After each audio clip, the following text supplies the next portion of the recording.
We're shifting focus to some more breaking news. This one coming in from Jammu and Kashmir, ladies and gentlemen, where unfortunately targeted killings continue amid the elections. A government employee was gunned down by terrorists in Rajouri. That is the piece of breaking news that's coming in. Mohammed Razik was killed as he was exiting a mosque after offering prayers, and that's when terrorists targeted him and murdered him.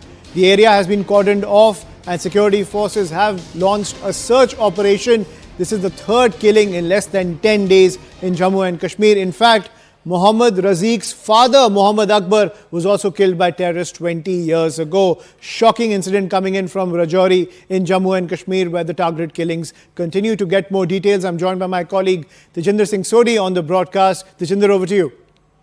Yes, indeed, days ahead of the second phase of polling in the Union Territory of Jammu and Kashmir, wherein the seat of Jammu would go for poll. Today, terrorists have gunned down a government employee in the Shadra Sharif area of Rajouri. Ayushman, what we are told by the eyewitnesses that Mohammed Razik, who happened to be an employee with the Social Welfare Department of the Government of Jammu and Kashmir, was coming out of a local mosque along with his brother when some terrorists, they fired at him.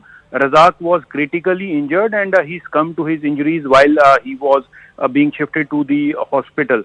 Unfortunately, his father, Mohammed Akbar, was also killed by terrorists 20 years ago. So a second tragedy has struck the family.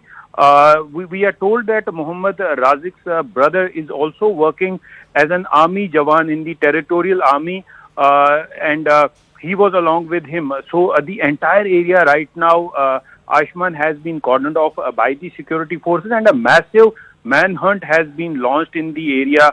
The forces from the army, the Jammu and Kashmir police and other paramilitary forces, they have not only cordoned off the area, but a massive manhunt has been launched in the nearby forest area, in the nearby areas of the Shadra Sharif area, where it is believed that the terrorists, who were 1 to 2 in number, they targeted Mohammed Razak, and in which he was killed. So yes, you rightly pointed out that this is the third such incident in the Union Territory of Jammu and Kashmir in last 10 days, and this spate or this increase in terror activities have come after the the elections elections in Jammu and Kashmir are being held for the 5 parliamentary seats, while the first parliamentary seat of Udhampur went for polls just last week.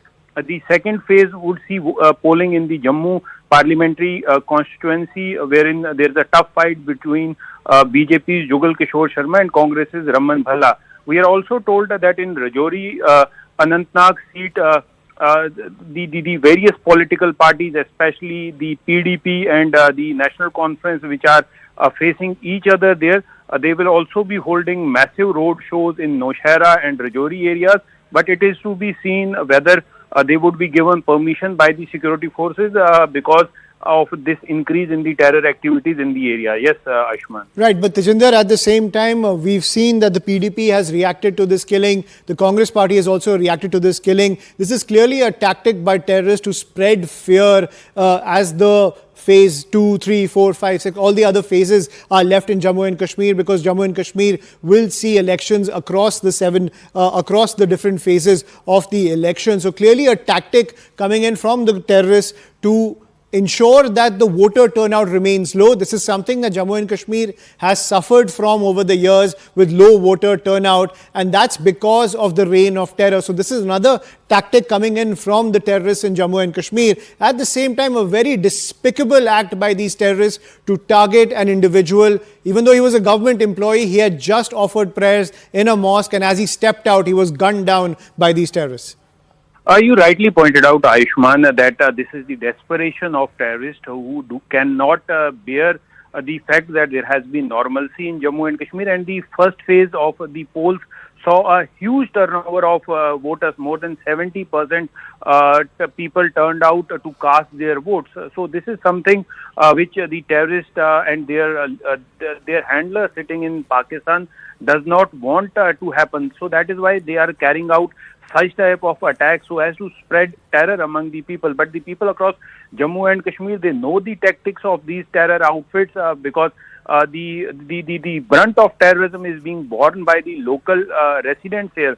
So the people are giving a befitting response in the form of huge turnout of when it comes to coming out and casting their votes. But though terrorists, they try to disrupt the peaceful poll process. If you remember, Ayushman, when the Prime Minister Narendra Modi was addressing a rally in the Modi ground in Udhampur, he also assured the people of Jammu and Kashmir that assembly elections would also be held in Jammu and Kashmir, and also statehood would be granted. But this is something which the terror outfits, by carrying out terror attacks, they don't want this to happen. They don't want.